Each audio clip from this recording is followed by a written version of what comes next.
Hey everyone, this is Veronica and it's my daily scent and makeup of the day video. It's going to be a long one today. Please, I hope you have your cup of coffee, your tea, or if you're a day drinker, your glass of wine or beer, whatever is your pleasure. Let me start by saying that it is an icy, cold Saturday here in Central Virginia. And your girl Veronica has a lot of work to do for her day job, the day job that I love, that I enjoy doing, and that allows me the lifestyle that I have for myself and my family. The problem is I lack motivation today. So in some ways, today's video is going to help me procrastinate a little bit until I get up the energy to go serve at my computer the kind of energy that I need to do the work that I'm going to be involved with today, which is a heavy intellectual lift for me. So this is a creative outlet in the meantime. I'm also struggling with how to organize this ever-growing fragrance collection. Some might say, stop buying fragrances. Some might say, sell some. Some might say, give some away.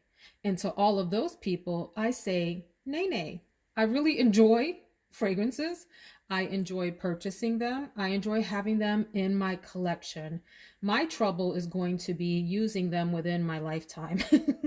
But I also have this philosophy about both fragrances and makeup, and that is you shouldn't feel obligated to use something to the end by a certain date. So with fragrances, some people believe that they go rancid and maybe the lighter scents like your citrus scents and so forth go bad before your heavier scents. And that may be true. I have taken the precaution of having all of my fragrances in a dark, cool space. This is a closet, a shelf in a linen closet. So it's like a secret garden of fragrances in here. When I open I was going to say the garage doors. This is not a garage, my closet doors. When I open those closet doors and see this, it's like I'm entering my own magical little fragrance world with all of my little friends here. And I really enjoy that.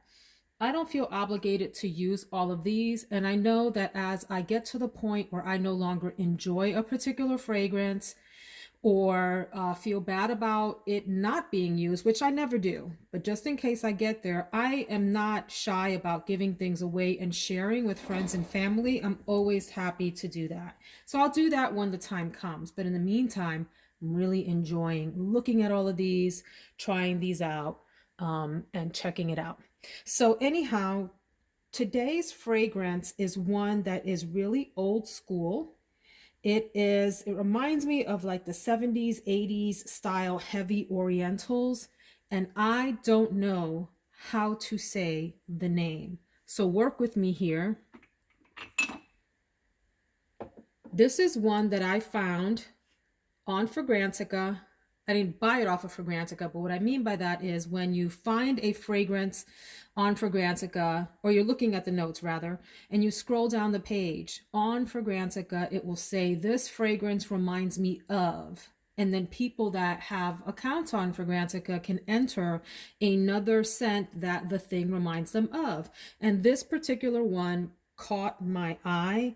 This is by the house of Laroche, Guy Laroche, and I think it is pronounced J-O-C, J-O-C. Okay, so now that we've gotten that out of the way, it's an eau de parfum. And what caught my attention were the reviews about this really being like a 70s, 80s powerhouse oriental type of fragrance. Its main accords are woody, amber, earthy, and aromatic. There's also a mossy accord in there that really captures my attention. The top notes are aldehydes, coriander, peach, and citruses. Middle notes are sandalwood, vetiver, patchouli, orris root, cedar, rose, and jasmine. And the base notes are benzoin, moss, amber, and musk. Musk. The reason I'm saying musk like that is in honor of my YouTube friend, Marcials Blends Fragrances. Please go check out his channel. I'll leave the name in the description box. I woke up this morning to just the nicest, kindest, most thoughtful, collegial, if you want to think of YouTube as a group of colleagues in the fragrance community, the makeup community, or whatever. Anyway, he created this whole video shouting out other YouTubers and talking about how he came to find different YouTubers by listening and watching one and then connecting to another off of those videos and so on and so forth until he had amassed this collection of subscriptions that he has really enjoyed watching. And he's one of those for me. I subscribe to Marshall and enjoy his videos. He sings to you, he serenades, he starts off with "Welcome to my fragrance show." And I won't ruin the rest. You need to go listen to the videos. And it just makes me happy every time I hear that. Anyway, what I'm getting at is when he reads the fragrance notes in his reviews, it is like ASMR for fragrance notes. And it cracks me up. And when he says musk, he says musk.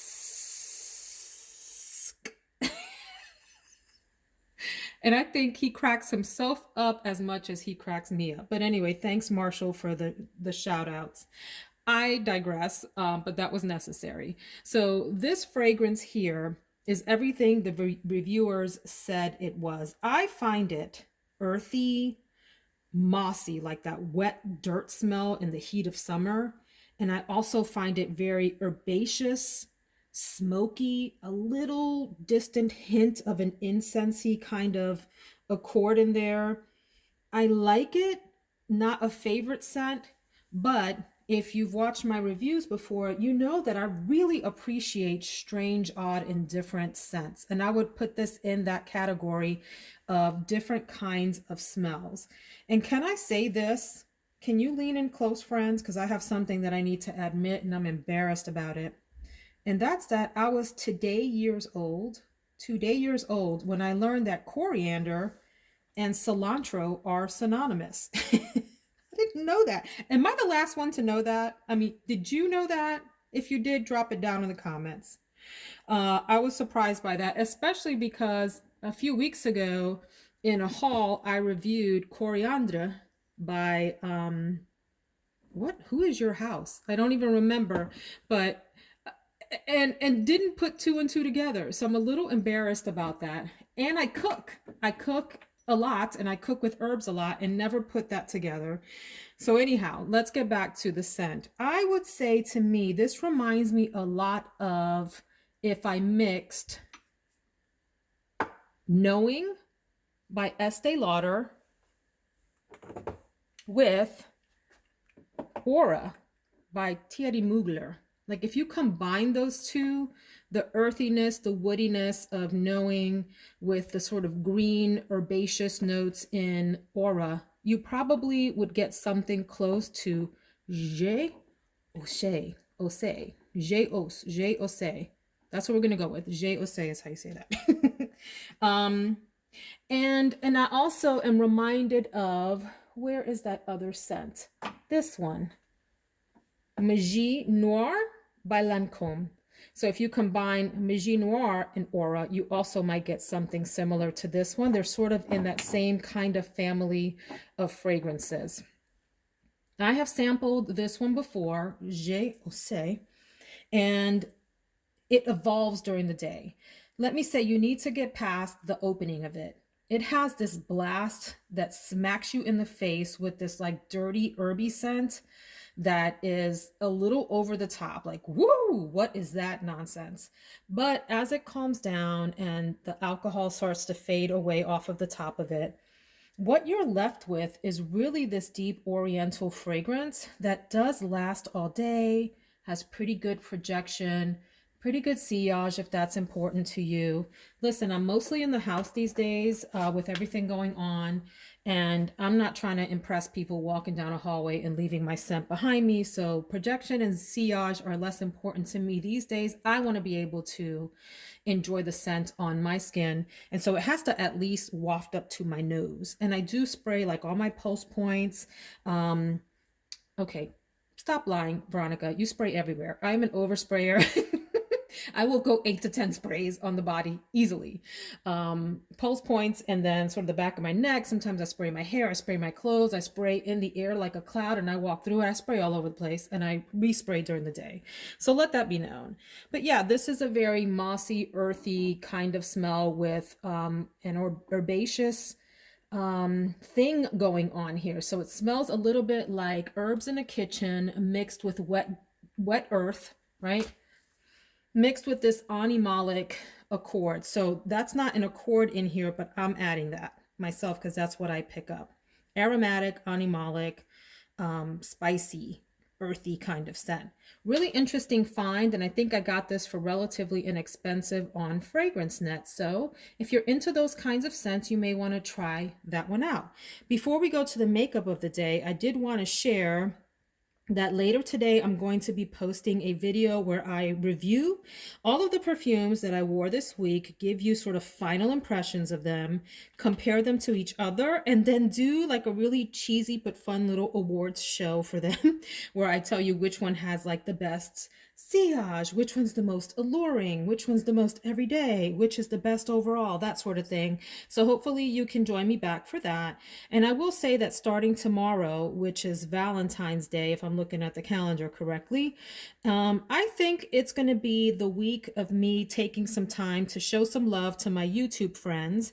And each day I will feature a channel that I've recently subscribed to or gotten into, and a scent that I was inspired to purchase based on one of those people's videos, but one of their videos. And so I hope you'll tune in to see what that is in addition to my scent of the day. And maybe that will be the same thing. Maybe my scent of the day will be what they inspired me to buy. I also want to ask you, I have 2 purchases, one from Oil Perfumery of about 9 oils of high-end and niche fragrances. And I have another from Kumba Made Oils, Kuumba, Kumba Made. So Oil Perfumery is inspired by, like I said, higher end and niche fragrances. And I quickly sampled them and let me tell you, phenomenal.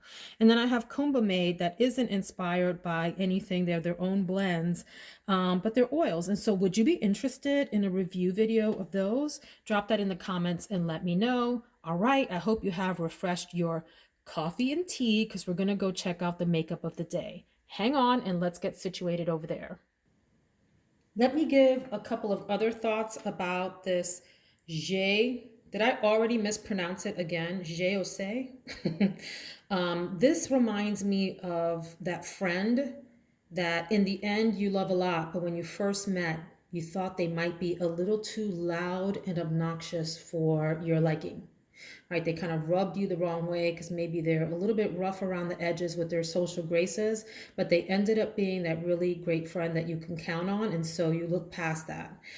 That's what this reminds me of. And I will also say that I just mixed both of these before I came over here to do the makeup of the day. This is Aura by Mugler.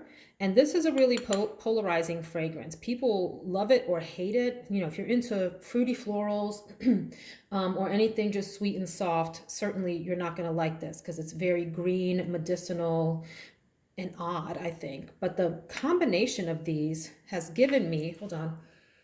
Yeah, it's given me, this is so interesting, like this spearmint gum vibe. You know, like the smell that you get from spearmint gum?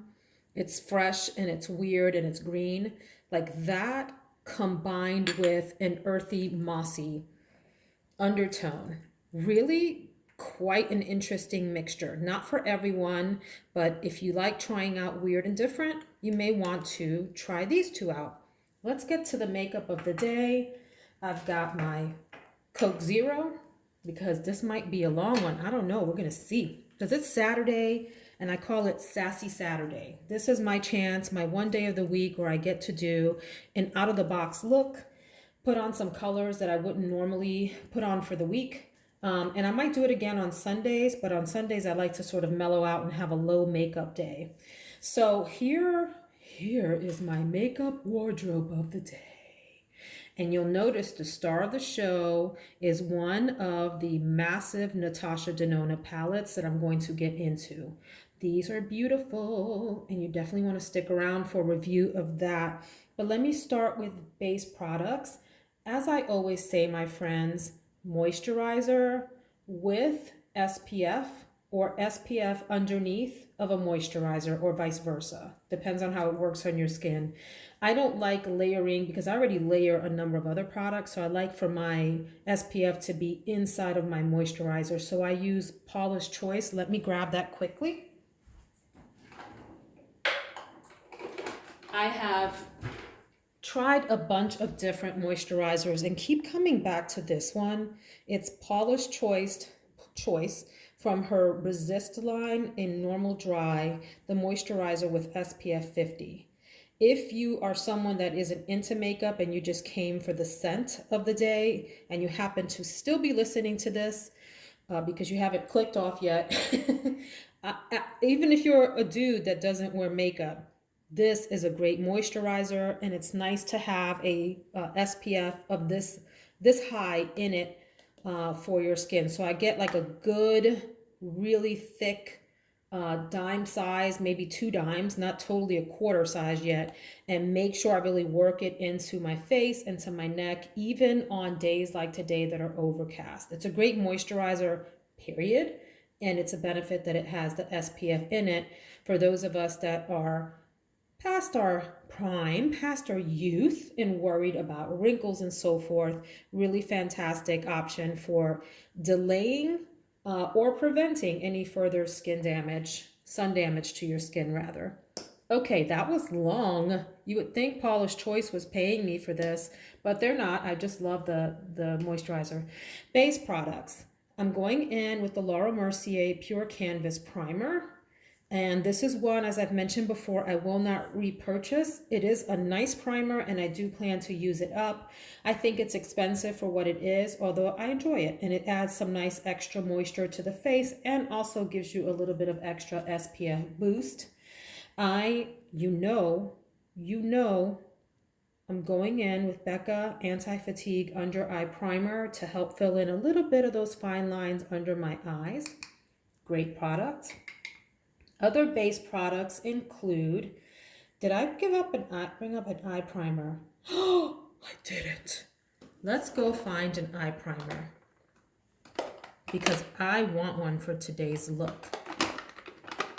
I'm gonna go with the MAC Soft Ochre Pro Longwear Paint Pot, which is an eyeshadow primer that's a little waxy in consistency. I chose this yellowy color. You'll see why when you see the colors that I think I'm gonna play with in the Natasha Denona palette. If you want your eyeshadow to last all day, this is a great eyeshadow base. I dip my finger in it and pat it out until it's one consistency and nice and smooth on my eyebrows. Don't mix this. Don't put this on your eyes and then, do that motion because it won't work out well. Tap it out. Okay, moving along.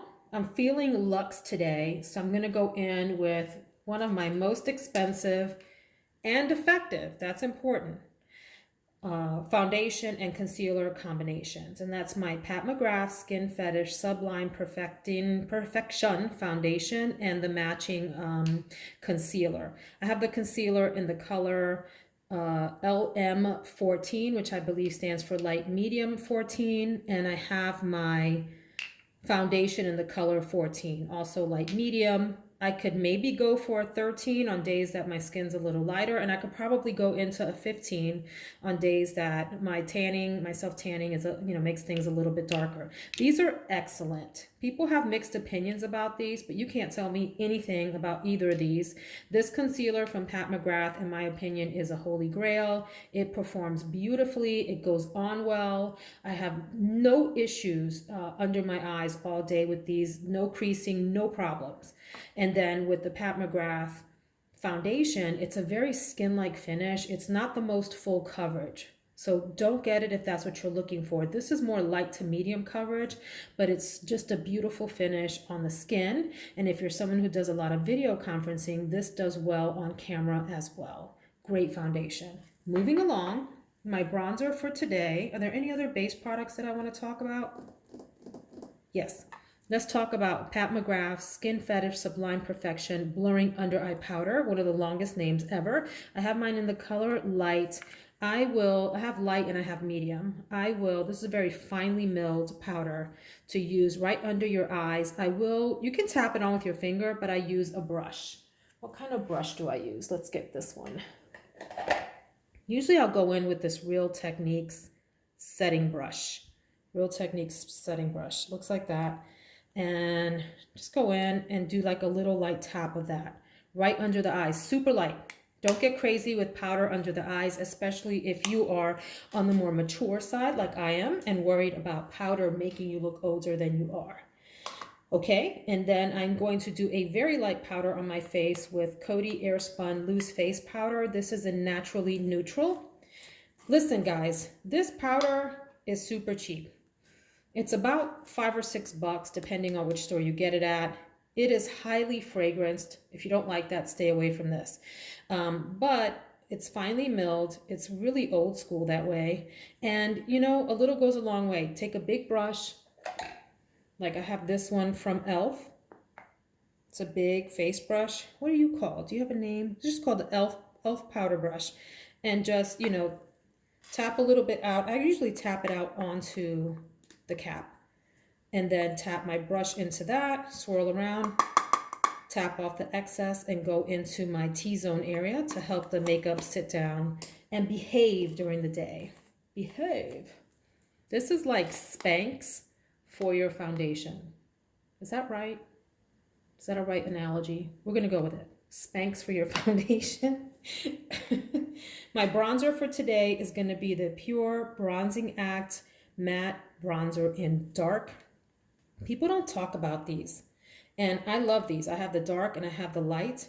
Here's the dark. Don't be intimidated by how dark it looks in the pan. It goes on and shears out quite nicely, but if you want a good shadow that's really brown, there you go. Now I just put on a lot, so I'm telling you not to be intimidated, and then I go and do this really dark swatch. Good job, Veronica. But you can go in really lightly with a brush like this is what I'm using for my bronzer these days for this week. This is the Sculpt 2 from Sonia G. Here, let me show you what I'm talking about. See how that's a lot lighter and creates a little bit of a shadow? Really pretty color. I would say this is best for your medium skin tone to darker skin tone ladies. And if you are lighter, get the light one. That'll work better for you because this has brown to or reddish undertone. So be careful with that if you're on the lighter end of the skin spectrum. Oh my gosh, I don't know if I'm going to use this. Now that I just talked about the Pure, I might change my mind, but I do have the Charlotte Tilbury Hollywood Contour Wand here. Interesting product. I resisted this for a long time. Ew, I made a mess. This is messy and disgusting. Hang on a second. Okay. One thing that I did was this clicks into place.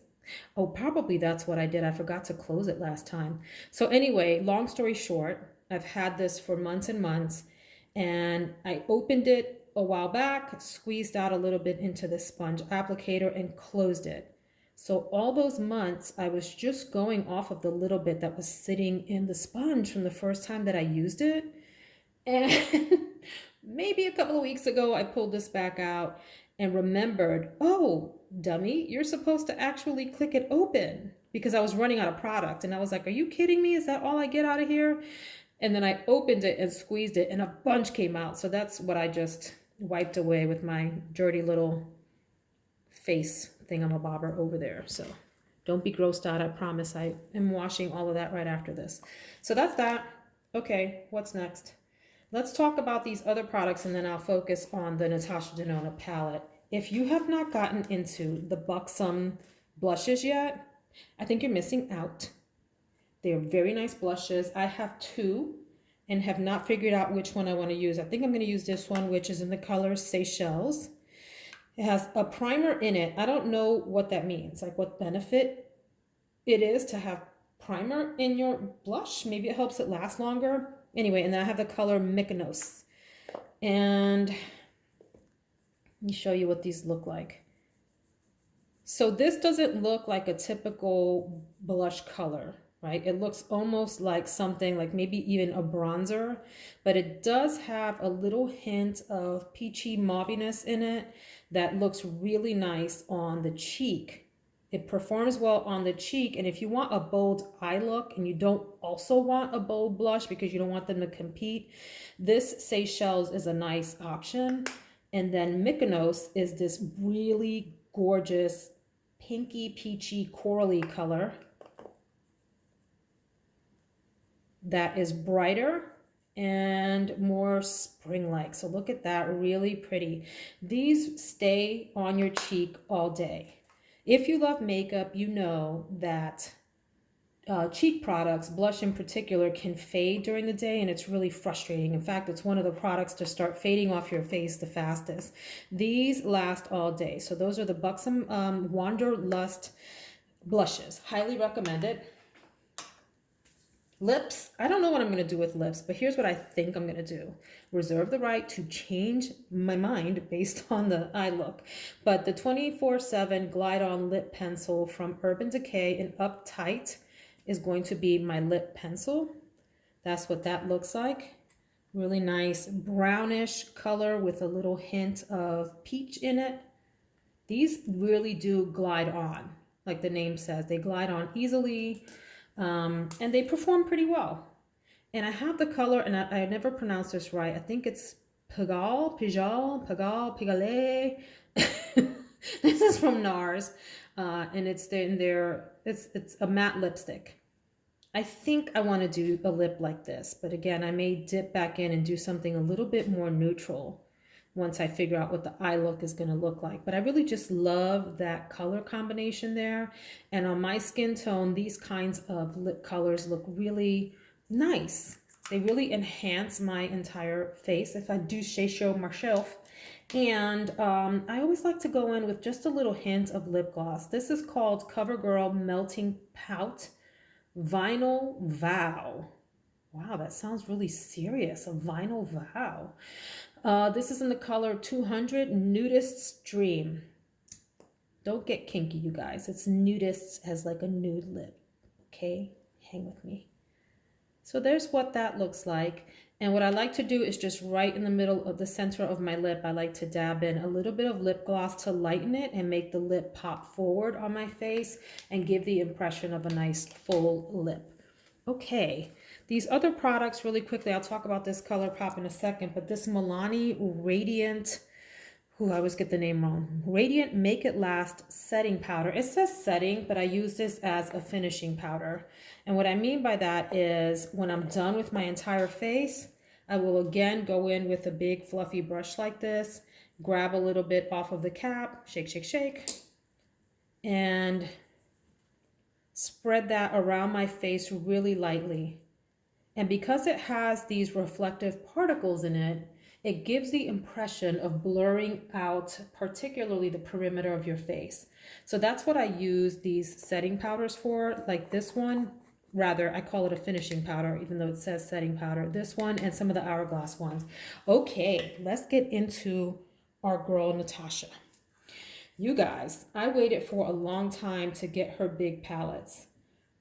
I had to work myself up with the Natasha Denona palettes because they're an investment. They cost money and you really need to like them and want to use them. And so once I got comfortable that I really was going to enjoy Natasha's formula, listen to me, Natasha, like we go way back, we're on a first name basis. When I knew I was going to enjoy her formula, I went ahead and started to splurge for some of her palettes. Again, I always get them on sale, but even on sale, they're a big splurge.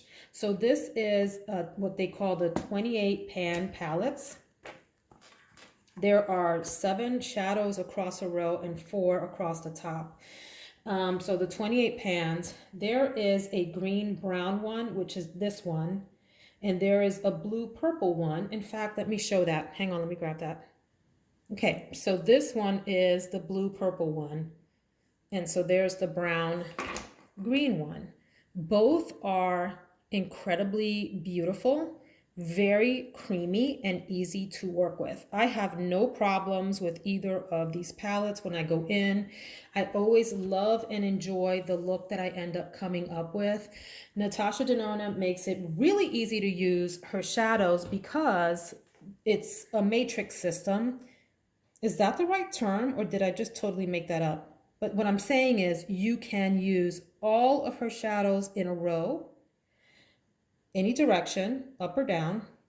You can use diagonally to make a quad, all right? Or you can look at them in quads, like these four work well together. These four work well together, so on and so forth. So it makes it easy to really think then about what you want to combine together in a look, and then focus your playing on that. And I say playing because you should play with your eyeshadows. They're fun. It's like creating art on your face. That's how you need to think about your eyeshadow, and don't take your makeup looks too serious. So I'm not sure what I want to do, but I pulled this out because it's Sassy Saturday and I want some sassy color. So I think I'm going to play either maybe in here or here or here or this quad up here. Probably stick to four shadows so that I can sort of control what I'm doing. Oh, maybe I'll do these. I don't know. We'll see, but that's the fun of eyeshadow. But I really appreciate that with her palettes, there's some guidance to where to start so that you're not going crazy looking at this big 28 pan palette and trying to figure out what's going to look good together. Let me swatch a few of these for you. I'm not always the best swatcher, but I will try. How about up here? What I love about these is they are so creamy and easy. Let's go down here in the corner, right? Look at that. They just go on one swipe and you get sort of a full, rich, pigmented look. How about, let's do this one here. Look at that. Absolutely gorgeous. I'll do this silvery one. Unbelievable. Gotta get my little towel and get some stuff off of here. Let's go over here to this sort of grayish color. Look at that. That's like a real taupey, smoky, quartzy color.